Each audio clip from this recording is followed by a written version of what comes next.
और परिवार वही है, माओ साहब का पूरा परिवार ही यहाँ पधार चुका है। जैसे भगवान है वैसे भक्त लोग भी यहाँ आए। तो माओ साहब बहुत इसमें रुचि रखते हैं पूजा पाठ इत्यादि में, और वैसे ही इनके स्टाफ भी प्रत्येक नारायण के पूजा में सम्मिलित हुए। तो भगवान कोई एक आदमी आ जाए इनके हाथों में चुरा काट दे।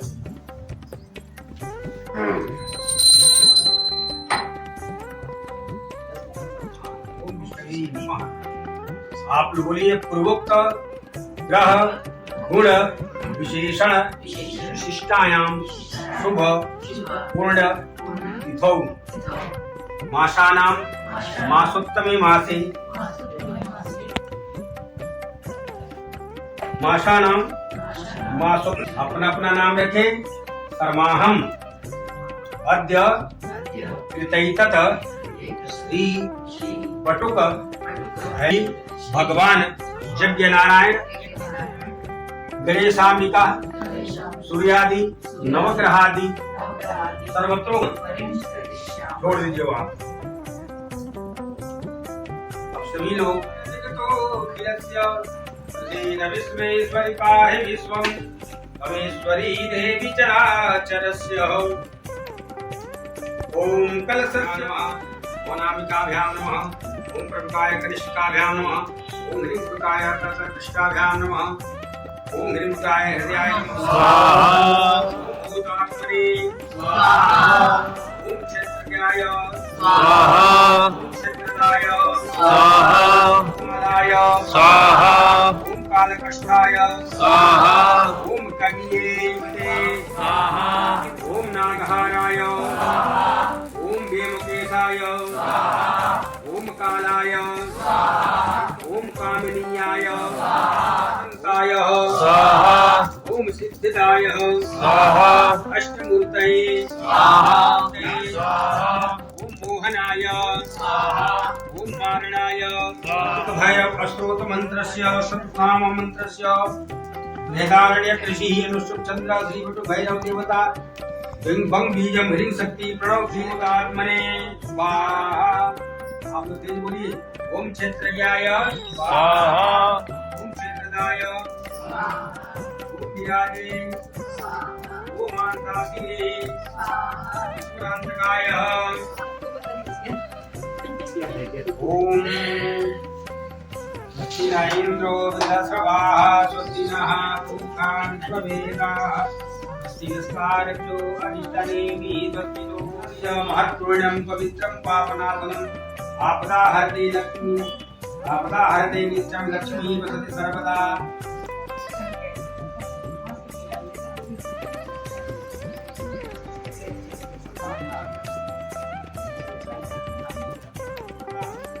ओम बीजं ह्रीं शक्ति प्रणव कीलकं श्री बटु भैरव कुंजर्दं नाम मंत्रेण हमने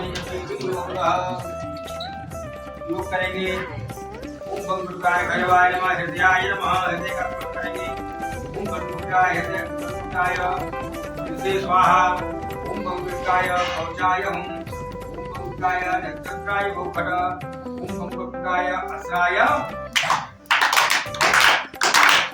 ओम करकलित कपाल कुंडली दंडपाणि सुंदर सुमेरनी योगान नेक्तो कमीति समय स्वाहा, भूतात्मने स्वाहा, ओम क्षेत्रज्ञाय स्वाहा, ओम क्षेत्रदाय स्वाहा, ओम विराजे स्वाहा, ओम मानसासिने स्वाहा, अनंतकाय स्वाहा, आरपाय स्वाहा, ओम सिद्धिदाय स्वाहा, ओम कंकालाय स्वाहा, ओम कष्टकाय स्वाहा, ओम कविये स्वाहा, ओम पौरेत्राय स्वाहा, ओम शूलपाणये स्वाहा, ओम कपालिने स्वाहा, ओम आदिनवे स्वाहा, ओम भूतपाय स्वाहा, ओम धनदाय स्वाहा, ओम धर्मते स्वाहा, ओम नागहाराय स्वाहा, व्योमकेशाय स्वाहा, ओम कालाय स्वाहा, ओम कमनीसाय स्वाहा,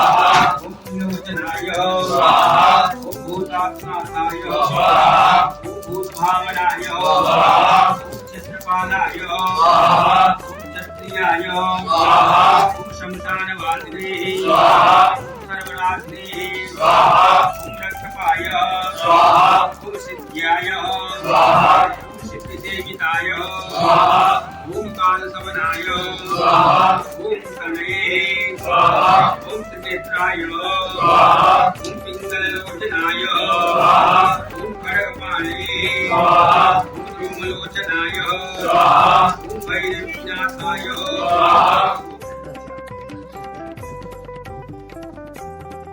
श्री राम जय राम बोलो मना सरकार की जय।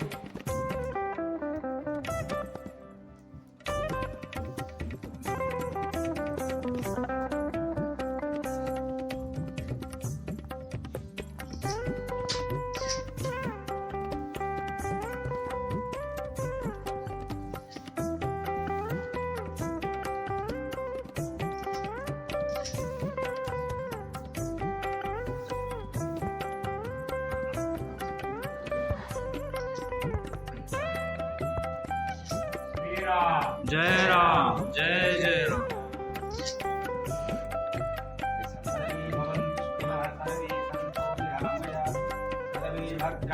पश्यन्तु मा कस्य दुःख भाग् भवेत्।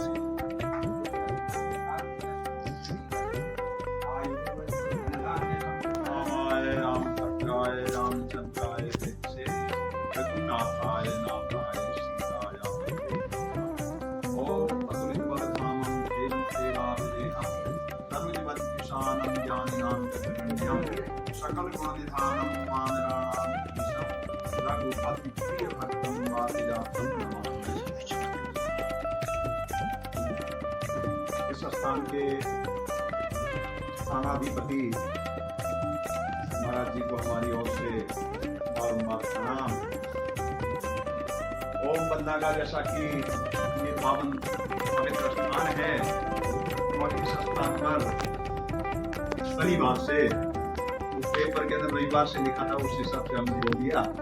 तो शनिवार से ये जो खड़ग महायज्ञ भैरव बाबा का चल रहा है, इसके बारे में खड़ग का मतलब क्या हुआ? खड़ग का मतलब फौलाद। जो खड़ग जो शस्त्र है ये फौलाद का शस्त्र है। इसकी धार कभी भी समाप्त नहीं होती है। एक दफे खड़ग तैयार हो गया और उसके ऊपर एक दफे धार जो लग गई है वो अमिट रहती है। तो हमको ये जो खड़ग महायज्ञ है ये हमारे जीवन के अंदर हमको फौलाद जैसा हमको शक्तिमान बनाती है। हमारा जीवन फौलाद की तरह शक्तिमान हो जाता है। और ये जो यज्ञ है, यज्ञ तो ऐसे अपने भारतीय संस्कृति के अंदर बहुत हैं। विष्णु महायज्ञ है, श्री राम यज्ञ है, इत्यादि नाना प्रकार के यज्ञ हैं। लेकिन उसके अंदर भैरव खड़ग महायज्ञ जो है ये अपने आप के अंदर बड़ा अद्वितीय है। और उस यज्ञ के अंदर आपने सबने आहुतियां दी है, बड़ा प्रसन्नता का विषय है। ये हमको आध्यात्मिक ऊर्जा देती है और हमारे जीवन के अंदर दैहिक दैविक भौतिक प्रकार के जो ताप हैं, संताप हैं, उनका ये यज्ञ निवारण करते हैं। जैसा कि रामचरितमानस के अंदर आया है, दैहिक दैविक भौतिक तापा और राम राज काहू नहीं व्यापा। अभी कौन सा समय चल रहा है? राम राज्य का समय चल रहा है। 22 जनवरी को हमारे रामलला विराजमान हो गए हैं, प्राण प्रतिष्ठित हो गए हैं। तो यूं समझ लो राम राज्य की जो परिकल्पना हमने त्रेता युग के अंदर की थी कि ऐसा त्रेता युग था, ऐसे त्रेता युग के अंदर राम राज्य के अंदर किसी को किसी प्रकार का कोई रोक शोक नहीं होता था। तो वही राम राज्य इस कलयुग के अंदर भी हम प्रत्यक्ष रूप से देख रहे हैं। जैसा कि हमारा ये जो भारतवर्ष है, इस भारतवर्ष के अंदर धीरे धीरे ये जो आपदाएं हैं, विपदाएं हैं, बीमारियां हैं, ये धीरे धीरे जा रही है। क्योंकि इस युग के अंदर, इस समय के अंदर नाना प्रकार के यज्ञ, धार्मिक अनुष्ठान, कथा, भागवत इत्यादि की जो ऊर्जा है ये हमारे सबके अंदर समा रही है। तो आप जितने भी हैं और भी संसार के अंदर जितने प्राणी हैं, सबके अंदर राम जी का निवास है, सबके अंदर राम जी समाये हुए हैं। कोई भी वस्तु ऐसी नहीं है जिस वस्तु के अंदर राम विराजमान न है। आप जरा सोच ले में कि साहब राम किसके अंदर विराजमान नहीं, सबके अंदर राम जी है। भैरव बाबा हैं, इनके अंदर भी हृदय में राम जी विराजमान है। हनुमान जी महाराज ने तो प्रत्यक्ष दिखला दिया था कि जिसके अंदर राम है बस वही काम का है, और जिसमें राम नहीं है हो ही नहीं सकता ऐसा जिसके अंदर राम न हो। हनुमान जी महाराज ने प्रत्यक्ष अपना सीना चीर करके बता दिया कि मेरे अंदर भी राम विराजमान है। होनी चाहिए सच्ची श्रद्धा, होना चाहिए सच्चा भाव। अगर सच्चा भाव है तो आपके अंदर वास्तविक में राम जी के आप दर्शन कर पाएंगे। हमारे गुरु महाराज कवि थे, स्वामी रामदयाल जी महाराज। अभी जो वर्तमान में रामदयाल जी महाराज जो शाहपुरा के हैं, इनसे पूर्व हमारे गुरुदेव जो थे कवि थे, और उन्होंने अपने जीवन के अंदर 1 लाख कविताएं लिखी। सवैया, कवित, दोहे, सोरठे, और उनका सबका संग्रह आज भी मेरे पास में मौजूद है, उनके हस्तलिखित। और उसी हस्तलिखित उन तमाम की तमाम कविताओं के अंदर उन्होंने एक पुस्तिका, छोटी सी पुस्तिका निकाली थी आज से 70-80 वर्ष पहले, और उस पुस्तिका का नाम दिया था महाराज जी राम निर्णय। उस पुस्तिका का नाम दिया था राम निर्णय। और इस राम निर्णय के अंदर बहुत सारी विश्वास होगा कि वास्तविक में सबके घट के अंदर राम जी विराजमान हैं। आप जरा अपने अपने मन के अंदर सोच लो और उसके अनुसार कभी उसके अंदर राम विराजमान है या नहीं है, तो आप उनकी संख्या आप जोड़ लेवे, और उन संख्याओं के अनुसार मैं जो बोलूंगा उन संख्याओं का आप वहां जोड़ करके और भाग देवे, तो आप थोड़ी देर के लिए मेरे साथ में जुड़ जाएं। सबसे पहले हमारे गुरु महाराज की कविताएं हैं। जग में मग में सब में लख के, आप सुनते रहना, ज्यादा समय नहीं दूंगा। जग में मग में सब में लख के, यूं राम रम्यो सो जान हमारो, जिनमें नहीं राम वो नाम लियो। अब आपको मन में ये विचार करना है कि राम किसके अंदर नहीं है। जरा थोड़ा बहुत मन में ऐसा कोई संदेह हो, आप उनका नाम ले लेवे, मानो आप अपना ही नाम ले लेवे, और अपने नाम के अनुसार संख्या को गिने। जिनमें नहीं राम वो नाम लियो, चौगुने उन अक्षर को घुसर डालो। थोड़ी देर के लिए आप थोड़ा ये विचार करें, आपने किसी का नाम लिया, उन नामों की संख्या आपने अपने हृदय में विचार कर लिया, क्या संख्या है आप अपने हिसाब से सोच लेना। तो उस संख्या को आपको चौगुना करना, 4 गुना करना है उस संख्या को। बहुत से हमारे आलोक स्कूल की माता बहनें हैं। चौगुने उन अक्षर को कर डारो, ता में ही पंच मिलाए देओ। 5 उसके अंदर मिलाना है, ता में ही पंच मिलाए देओ, और दुगुना करके सब जोड़ विचारो। 5 मिला करके उसको डबल कर दो आप। फिर 8 का भाग लगाए देओ, उसके अंदर आपको 8 का भाग लगाना है, लगाया, हाँ। फिर 8 का भाग लगाए देओ, द्वि अंक है राम दयाल हम। उसके अंदर 2 अक्षर बचेंगे, और वो कौन है? राम। तो इसी तरह से हमारे गुरुजी महाराज ने वापस ये तो 8 का अंक दिया है। 8 के अंक के अलावा देखो आप, जल में थल में अंबर दल में, सुर में नर में तुम राम को पाओ। राम रहित समझो जिसको, जिसके अंदर राम जी विराजमान नहीं है समझो उसको, राम रहित समझो उसको, उस अंक में उतने ही अंक मिलाओ। अब 3 का जोड़ करो सब में, 3 का जोड़ करो सब में, और दुगना कर 4 का भाग लगाओ। उन अंकन को तिगुना कर डालो, उन अंकों को आप 3 गुना कर दो, फिर 4 मिला दुगना कर दो, तब बेगई 6 का भाग लगाने पाया। जिस चीज में राम नहीं समझो, 5 गुणा कर अंक बनाया, 6 जोड़ दिया सब दुगुन किया, तामे 10 का उन्हीं भाग लगाया। राम दयालु ने चाल रही, अंक है शेष वो राम। तो इस तरह से ये हमारे गुरु महाराज की कविताएं हैं, और इस 33 करोड़ देवता है, लेकिन उन 33 करोड़ देवताओं के हृदय के अंदर राम जी ही विराजमान है। मैं तो यहाँ तक कहता हूँ, रर्रा तो रब आप है माँ मोहम्मद जान, 2 हर्फ के मायने और सभी वेद पुराण, सारा का सारा विश्व राम के अंदर समाया हुआ है। इसलिए आप सब बड़े भाग्यशाली हैं कि ऐसे भारत भूमि के अंदर जिस भूमि के अंदर राम जी का अवतार हुआ त्रेता युग के अंदर, लेकिन आज उस त्रेता युग की कल्पना हम साकार होते हुए यहाँ पर देख रहे हैं और राम राज्य आ रहा है और ये समझ लो आ गया।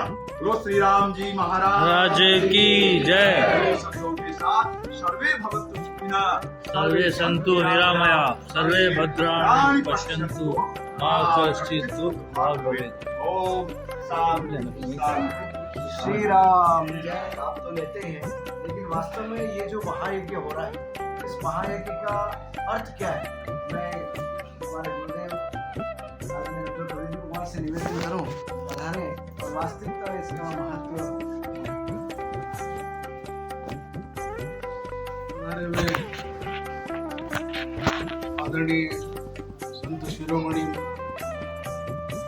और हमारे इस पूरे इस यज्ञ हवन में जो खड़ग महायज्ञ है, हमारे इस मठ के मठाधीश को तो भी कोई अतिशयोक्ति नहीं होगी। ऐसे आरपी बन्ना जो एक तपस्वी के नाते आज यहाँ खड़े हैं और इसका नाम खड़ग यज्ञ इसलिए है, जिस प्रकार खड़ग हमेशा जब युद्ध मैदान में जब जाते हैं तो खड़ग हमेशा खड़ी रहती है, सीधी रहती है, खड़ग कभी नीचे नहीं होती है ना। और आपने देखा होगा तलवार भी जब गार्ड ऑफ ऑनर दिया जाता है तो वो सीधी रहती है इस तरह। तो ये खड़ग यज्ञ इसलिए है, ये खड़े हुए हैं, जिस तरह खड़ग खड़ी हुई है और वो खड़ग शत्रुओं का दमन करती है, शत्रुओं का नाश करती है, वैसे ही खड़े हुए तपस्वी आपके सारी विजातीय शक्तियां जो है, वो जो नेगेटिव एनर्जी, जो नेगेटिव वाइब्रेंसी है, उसको समाप्त करने का काम ये करती है। और जब वो सब शक्तियां नेगेटिविटी जब यहाँ इकट्ठी होती है तो वो फिर आहुति जब अपन लगाते हैं तो आहुति तो मूल रूप से देवताओं को मिलती है, लेकिन अग्नि जो है उसको शुद्ध करती है ना।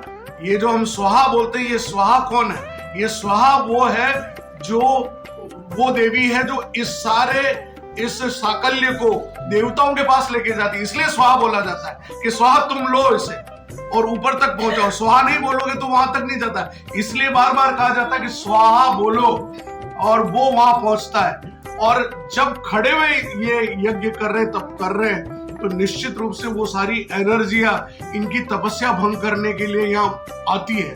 इसलिए हम भैरव को आह्वान करके कहते हैं कि तुम रक्षा करो। इसलिए आपने देखा होगा माता जी के मंदिर के बाहर भैरव होते हैं, हाँ, और वो भैरव इसलिए होते हैं कि माता जी तो स्वयं एक योद्धा है, तो उनको एक रक्षक की का जरूरत है, लेकिन नहीं, वो नेगेटिव एनर्जी को काट देता है। उसके बाद माता स्वयं चलकर फिर जिसका मर्दन करना हो वो करती है। तो वैसे ही ये 21 दिन की जो तपस्या है आरपी बन्ना जो कर रहे हैं, ये स्वयं के लिए नहीं है, ये तो इनके लिए तो बहुत कठिन तप है। ये 21 दिन बाद इनकी मांसपेशियों की पांवों की स्थिति क्या होगी अपन ये सोचते हैं, लेकिन ऐसा कुछ नहीं होगा, क्योंकि वो शक्ति इनको मिलेगी और वो शक्ति रूपांतरित करेगी। और इस सारे आप वातावरण में आप देखें कि वो वाइब्रेंसी हम महसूस करते हैं, जहाँ हवन होता है, जहाँ तप होता है, उस वाइब्रेंसी को हम महसूस कर सकते हैं। तो मैं समस्त आलोक गुरुकुल परिवार की ओर से हमारे श्री 1008 आरपी बन्ना को इस बात की बहुत शुभकामनाएं भी देते हैं कि ये मौन धारण कर वो अपनी सारी जो कुंडलिनी है उसको जागृत करके, और उसके बाद जब ये किसी को आशीर्वाद देंगे या जो इनका स्पर्श करके इनसे आशीर्वाद प्राप्त करेगा, उसमें वो शक्ति आएगी। इसलिए हमेशा ये ध्यान रखिए कि कभी भी कोई संत, महात्मा, बड़े व्यक्ति अपने पांव के अंगूठे को नहीं छूने देते। वो केवल एक गुरु पूजन के दिन होता है।